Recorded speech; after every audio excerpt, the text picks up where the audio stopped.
Here's Dick Powell as Richard Diamond, private detective.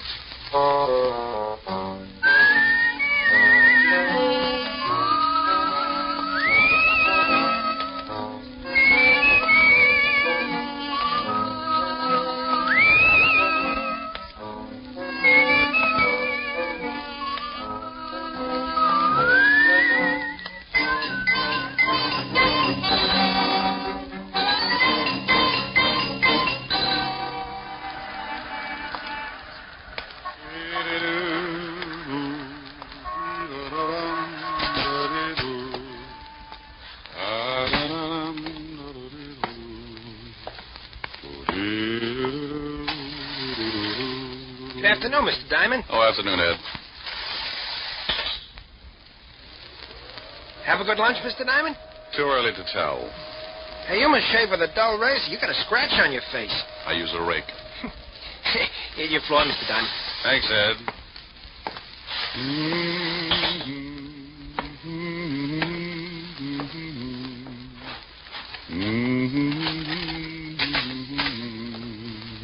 Well, customers. Good afternoon, gentlemen. What can I do for...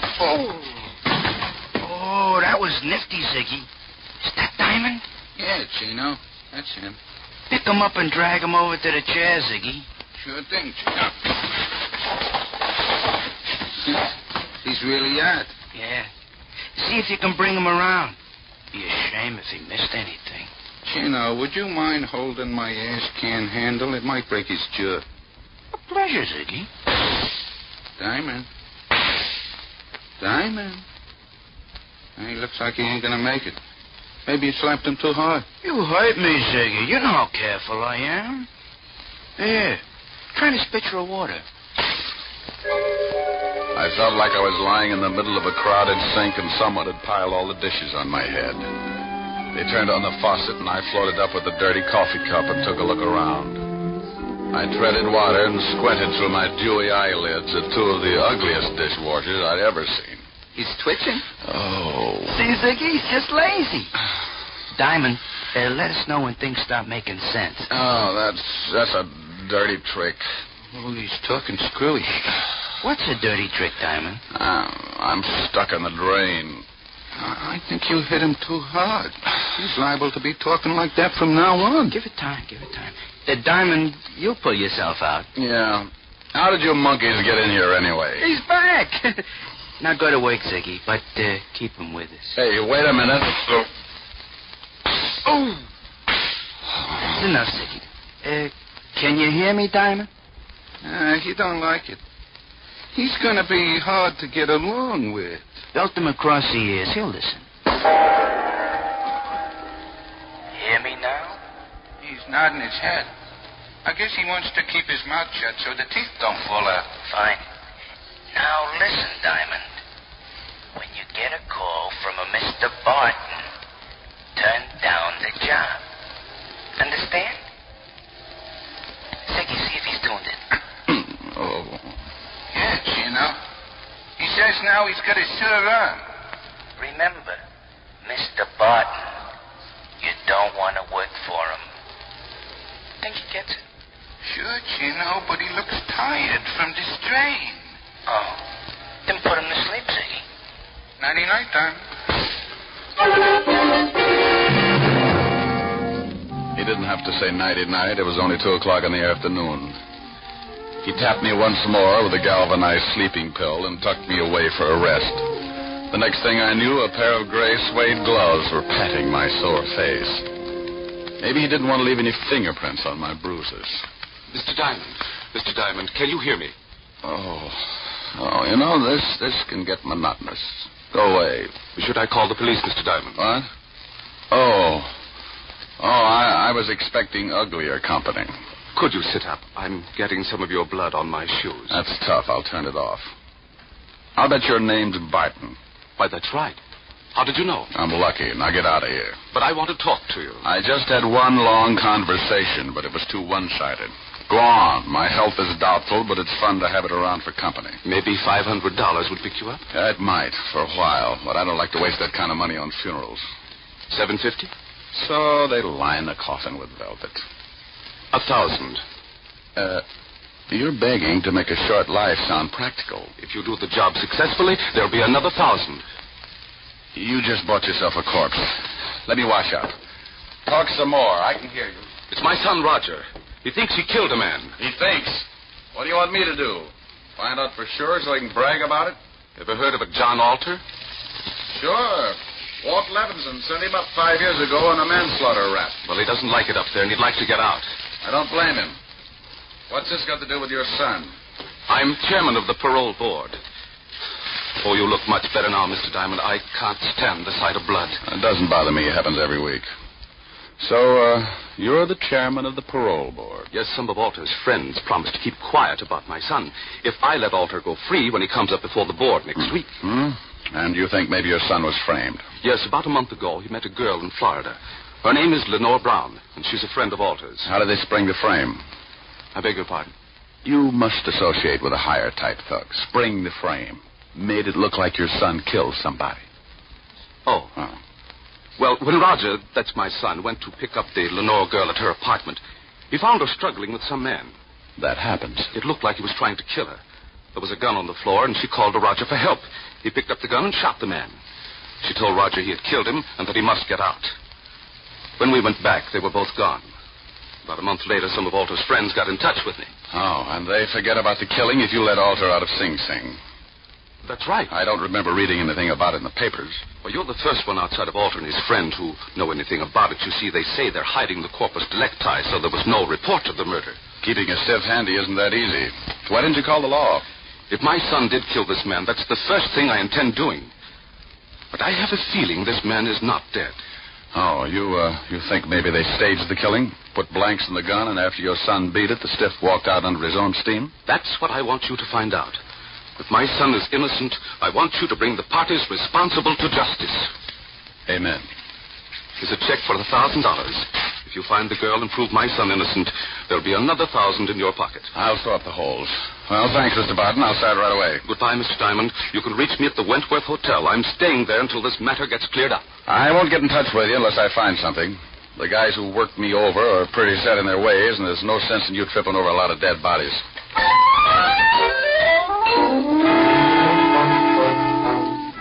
I looked at the $1,000 check and thought about the beating the two polite gunsels had given me. It was a toss-up. If I'd spent the $1,000 like I knew I would, I'd be dead anyway. The two goons were probably still hanging around my building, and if they spotted me, they'd guess I'd taken the job. When I get more than $10 in my pocket, I smile all over. I went out the back way and through the alley. Had to start somewhere, so I headed for the 5th Precinct Police Station. When you're looking for a killer, homicide's got all the road maps on murder. An old friend and ex-partner was in charge. The men who worked the detail called him Lieutenant Levinson, but he had a couple of friends who still called him Walt. I was one of them. You earn that right when you work for a guy for 6 years. After I left the force, Walt started doing a solo, but he now had a sergeant who stumbled around after him. His name was Otis, and he had the biggest feet in the state of New York. Every time he took off his shoes, I wanted to grab a champagne bottle and launch them. I don't think he liked me. When I walked in, his face always looked like an advertisement for a sour stomach. Well, Richard Diamond, private detective. Well, Sergeant Otis, homicide's answer to the missing link. What was that last word? Well, you're half safe. I said link. Walt in? Yeah. You turn the knob and you push. Why don't you get that uniform cleaned? Some dead's going to get up and walk to the station without you. Well, hello, Rick. If you've got... Yeah. You must get tired changing your face every day. Somebody shove you around again? Been catching up on my patty cake, Walt. Tell me, did you ever know a bit of fluff named Lenore Brown? Sure, John Alder's expense account. Used to hold hands before I sent him up. Know where I can find her? Alder's still got her staked out. When they leave stir, he's going to come back and dig up the claim. You better forget about it. She's got the antidote for lonely nights, but some of Alder's boys are protecting her. I know, yeah. They gave me a pep talk this afternoon. And then listen to them. It's better watching the game from the bench. You never can tell. I might make a score. Well, you're outweighed, outclassed, and liable to be outlived. She used to work at the Black Swan in Florida. I heard Alder was trying to get a parole, and she came to New York to be close to him. Any lying on her here in town? No, but if she's seeing Alder, you might spot her on a visitor's day. And now, look, Rick, why don't you stop chasing two-bit thugs and come back on the force? I never had ulcers when we were working together. You know how I feel about that, Walt. I'm a restless guy. Sometimes I like to sleep late in the morning. Okay, Rick. Want me to call the warden and tell him you're coming? Yeah, thanks, Walt. Take it easy. Bye, Rick. Be a good boy.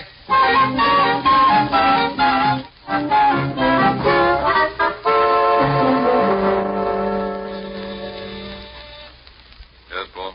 Mr. Richard Diamond to see you, Warden. Oh, send him in. You can go on in, Mr. Diamond. Thanks, Paul. Well, Rick, how are you? It's been a long time. I know a lot of guys who wouldn't like to hear that, Warden. How are you, Jim? First rate. What's on your mind? I hear Johnny Alter's been having company. I'd like to take a look at her. Oh, Miss Brown. Well, I can't blame you. I just want to spot her and see where she goes. You can't miss. If she walked through the yard, there'd be a jailbreak tomorrow. What time are visiting hours? Well, if she's seeing Alter today, she should be downstairs right now. Pardon me a second. Yes, Warden. Paul, has Lenore Brown come in today? Yes, she has, Warden. She's in seeing Alter right now. Thanks, Paul. She's downstairs, Rick. Like to take a look? Yeah. I'll have Paul take you down. On second thought, I'll go myself.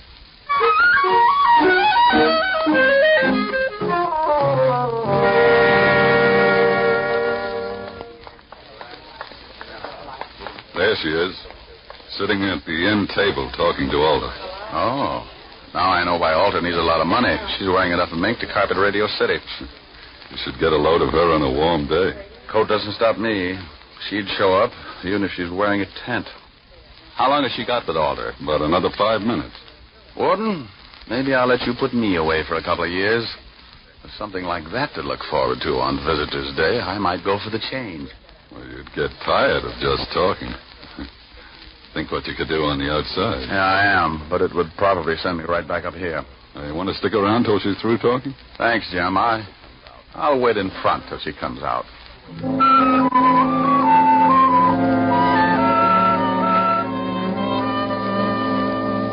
I hung around by the big gray buildings until she came out. She walked over to a long white convertible and got in. Now I know what the guy meant when he wrote, "Ask the man who owns one." I decided to let her buy me a new fuse, and I walked over to the car. Going to town? Oh? Back up 3 feet and I'll let you know. Okay. Mm-hmm. Your tailor couldn't do all of that. Thanks. Get in.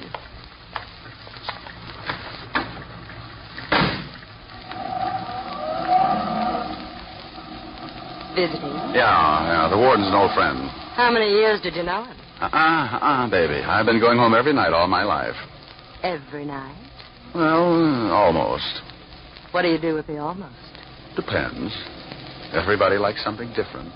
You must get tired thinking up new ideas. Oh, I don't think much. It's more fun being surprised. Hey, what are you stopping for? We just got started. Surprise? Oh, yeah. And the nickel-plated one. Look, baby, you don't have to pull a gun. If I'm getting fresh, I'll get out and walk. You'll sit right there, Diamond. Oh, name dropper. Mm-hmm. Expecting company? Mm-hmm, and you've met them before, honey. That's nice. I wouldn't want you to get stuck with the introductions. That's your friends coming along in that car? It should be. Now hold real still. They'll only shoot you this time. Sometimes you're lucky. When a dame's got a gun on you, you don't stand much of a chance unless she's got her mind on something else. This one did. And when she looked up in the rearview mirror to make sure it was her boys, I tagged her. My two playmates were just pulling up in the green sedan when I went out of the car like a dry transmission. There he is. He's slugging up. Nail it. He let go just as I dived off the side of the road and hit the center embankment. I rolled to the bottom and came up looking like an exhibit for smallpox. He's down the hill. Go get him, Ziggy. There was a line of trees just off to the right, and I got to them just as Ziggy tried again. He needed a rifle. I was running through the trees then, and I could hear Ziggy somewhere behind me falling all over himself. I pulled my gun and thought about waiting for him. I could give him so many holes he'd whistle in a high wind, but I had another idea. I stopped and listened. He's around here somewhere. Well, come on. We'll spread out. That tore it right down the middle. They were somewhere behind me, and both of them were looking. I got him. Oh, my God. Get off of me, you million. Get off. I got on a new suit. Oh, my deepest apologies, Chino. I thought you was Diamond. Can't you tell a difference, Ziggy? He's got on a blue suit. Oh, I'm a little colorblind. Now let's find Diamond. They started hunting again, and I cut off to my left and headed back to the highway. I reached the hill that sloped down from the highway, and I went up fast. The cars were about 100 yards down the road, and I used my last lung getting there. Lenore was still out, just like I'd left her when I put her to sleep. I went over to the Gunsel's car and lifted the hood. Chino and Ziggy could apologize all night while they looked for a new distributor. I went back to the white convertible with the unconscious nylons and got in.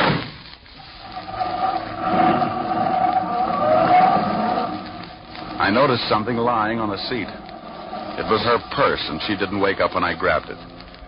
Doing a rummage job at 80 miles an hour isn't easy.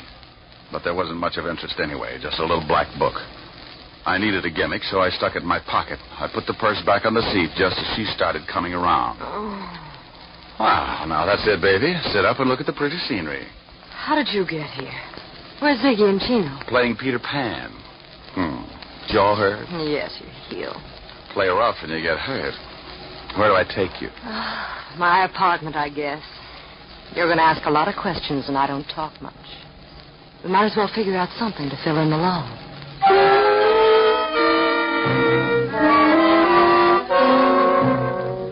I drove to her place on East 51st and walked her to the door. She looked at me like a fat woman eyeing a French pastry, and her mouth slipped down to her shoelaces when I gave her a peck on the cheek and left her standing with an old front doorknob in her hand. I knew she wasn't going to spill anything, even if I got her drunk. Besides, she could probably drink Tony Galento under the table and still be sober enough to play hopscotch. I went back to the office and took out her little black book. There were a lot of names, and some of them I knew. Chino, and after it, likes his work. And Ziggy, and after his name, has own gun. Yeah, Richard Diamond, too. I never did figure out what the 3 stars were for. I'd forgotten all about my date with Helen when the phone rang. Yeah? Hello, Rick.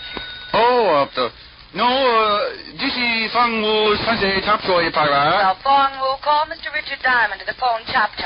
He's got a date and she doesn't like being stood up. Hello, Helen. Hi. What was all that about? Did you forget you had a date with me? Yeah, I did. And I'm sorry, baby, but right now I'm being chased like a hopped-up fox. I haven't had time to curl up and relax. You're impossible. I know it. Want your sorority pen back? Well, I'll make up my mind when you get here. I'll give you my Lone Ranger magic decoder. You fool. Are we still going steady? Oh, yes. Rick, when am I going to see you? Honey, right now I got some reading to do. Why don't you go to a movie? Little Women past the senses. I'll be over later. I'll probably end up marrying an usher. Don't be too late, Rick. I won't. Besides, we get along better early in the morning. Bye. Bye, baby. I sat there for a minute thinking about Helen Asher and wondering why I hadn't learned how to butter my bread. She was everything a guy should want. $10 million playing multiplication in a fat trust fund. A figure that would snarl of any quiet intersection. And a mind that would give a master's degree in inferiority complex. Diamond, you fool, you. Well, Lenore Brown's little black book was a poor substitute for an evening with Helen, but 3 items put me in second gear. They weren't hard to find. Take out all the men's names, and there they were, 3 addresses. One was in the village, another in Harlem, and the last was somewhere in Chinatown. All of them were a setup for a dead man who wanted to make himself scarce. I wanted to talk with Barton before I started hunting, so I called the Wentworth.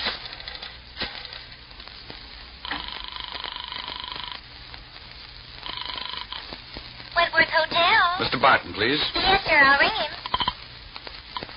Hello? Mr. Barton, this is Diamond. Oh, yes, Diamond. Did you find out anything yet? Not yet, but tell me, did your son tell you what his victim looked like? Why, yes.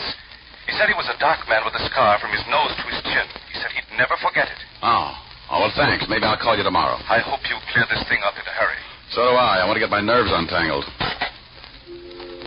I took the easy address first, grabbed a cab, and 20 minutes later I was walking down the steps of a little dive on the east side of Greenwich Village. It was a shabby little place, and the customers had enough long hair to give a two-pay deal of the DTs. A fat waiter walked over and eyed my clean shirt.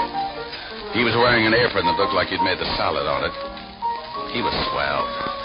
You wanted something, Mac? Yeah, a pound of egg noodles. Just sweep them up off the floor. Do you know anyone named Lenore? Lenore. Oh, sure, Lenore Brown. Hey, she comes in here about once a week, listens to the kid at the piano. Now, why would a classy dame like that go out with him? He don't play the piano so good. You ever see a guy with her? Dark man with a scar from his nose to his chin? No, she always does a single. Yeah, well, thanks. Hey, you still want those noodles?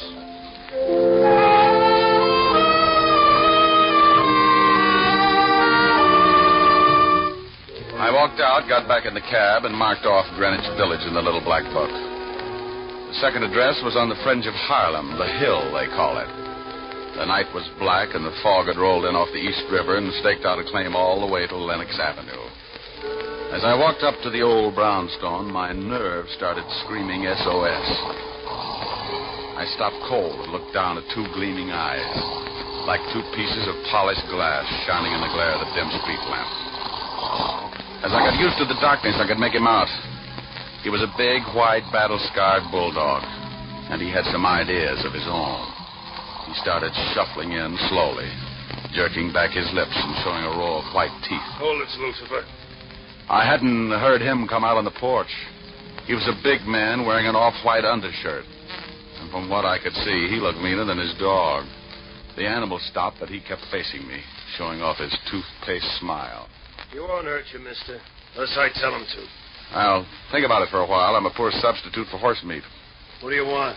Do you know a Lenore Brown? You a cop? Shamus. Beat it, Lucifer. Thanks, pal. I couldn't hold my breath much longer. You can come up on the porch. You're looking for Lenore Brown, huh?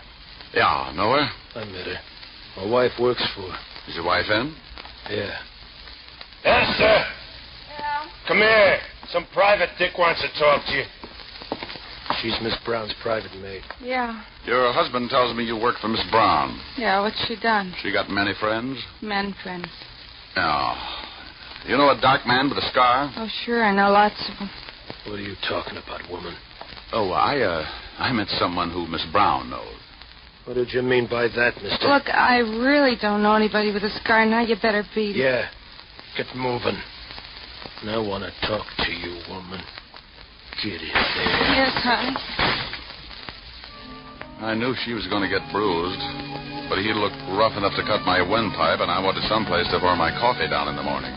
So I got out of there fast and headed for the last address in the little black book. The place was on one of those narrow, dark streets. It was so quiet you could hear yourself change your mind. A sign above the door read Tangy, so I pushed it open and went in. If I didn't find the man with the scar here, I was out on strikes. It was a little restaurant on the bottom floor of a two-story building. A quiet waiter slipped up and showed me to a booth.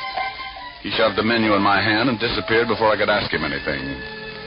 The place was empty except for an old couple sitting near the door. The waiter said something to them, and they looked quickly over at me, and then they left in a hurry. The room was completely empty now. Even the waiter had disappeared. I looked up at a flight of stairs at the far end of the room. A pair of very healthy ankles came into view, and they were holding up a pair of legs that ran my blood pressure up to 190 again. I eased my gun out and held it under the table. Lenore turned the corner and started down toward my booth like a loose snake in a rabbit pen. Mind if I sit down? It's your party. Shame on you. Don't you know it's not nice to pilfer a lady's handbag? Now, Mama will have to thank. Looks like the last address paid off. If you're buying shrouds, it did. Where's the guy that young Barton was supposed to have killed? Upstairs. But he's very unsociable. Hates long conversations. I only need a couple of lines. He can't even do that. He likes to keep on breathing. Old man Barton figures Alter framed his son. He's not going to let your boyfriend out of Sing Sing until he finds a man with a scar. Think he can do better than you did? Well, I found him. Was it worth dying for? I don't know. I can tell you better after I talk to him. Mama's going to have to spank sooner than she expected. Come in, boys. Well, look who's here. Are Mama's two big idiots out collecting blood again? Where are your buckets? Oh, he's bitter. Present! You've met Chino and Ziggy before, haven't you? Yeah, on the end of a fist. They want to show you the town. I know the beat. I'll bet you've never seen it from the bottom of the East River. No, but if you'll put on a bathing suit, I might buy the idea. Too bad we'll never make the beach together. I'd like to show you the sights. Boys, you better help Mr. Diamond out of the booth. I think he's stuck. You know how it is. The boys like to keep moving. So do I. I shot once and caught Ziggy in the stomach, and I dumped the table over on Chino. He grabbed like he was going to waltz with it. I didn't even have to get up. I just shot him through the cover chop. Lenore was out of the booth fast and running for the stairs. Look out, Tony, look out! I caught up with her at the foot of the stairs, and as she started up, I saw him, standing on the upper landing, scar and all meaning gun in his hand. He missed me, but nailed her halfway up. She spun around and fell all over me. But I point a gun pretty good from a prone position.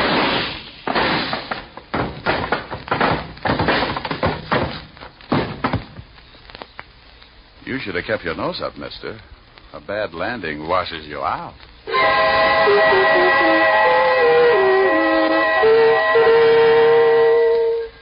I called Lieutenant Levinson, squared myself. Then homicide came down and cleaned things up. They were all dead, and I figured I never would reach the beach anyway. I phoned Barton, who took his son down to the morgue to look over the night's take. Young Barton identified the man with the scars, the one he thought he'd killed. They gave me the notch, and I made another call. This time to a pair of silk pajamas with an understanding heart. It was late, but I was hungry. Oh, good morning, Mr. Diamond. Isn't it rather late to be calling? You know something? You're right, Francis. It's 2 a.m. Time for all good butlers to be Betty by. Miss Helen is in the library, but I'm not sure whether she wants to see you. Well, you just run along and get some sleep. I'll find out and let you know. Very good, sir. Confidentially, she's a little peeved. Look. Chin up, Mr. Diamond. Francis, if she gets tough with me, I'll knock her teeth out. Oh, my goodness. Oh, my goodness. Francis, is that who I think it was? Oh. Hi. The food was cold a long time ago. So's my date. I'm sorry, honey. Oh, that's all right. The fire's almost burned out. It's 2:00 in the morning, Mr. Diamond. I've sat through 2 features of Tom and Jerry and the 4th chapter of Batman, Hops of Freight. Ah, come on, don't scold, baby. I haven't in weeks, but I've been rehearsing this for the past 2 hours, and you're going to listen. And that's another thing. You never play when I want you to. Only when I've got you on the carpet. That sounds like fun. Now, stop being glib. If you think for 1 minute you can charm me and...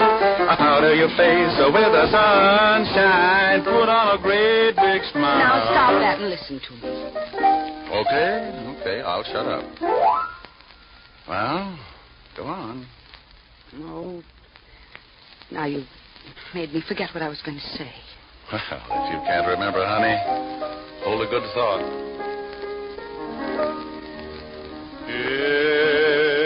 It's a big, wide, wonderful world you live in. When you're in love, you're a master. Of all you survey, you're a gay Santa Claus. I just remembered. Too late now, honey. I'm rolling. There's a brave new star-spangled sky above you. When you're in love, you're a hero, a Nero, Apollo, the Wizard of Oz. Oh, Rick, how do you do it? You've a kingdom, power and glory. Richard Diamond, starring Dick Powell, was previously released over the National Broadcasting Company for listeners in the United States and has been re-released to you men and women overseas by the United States Armed Forces Radio Service, the voice of information and education.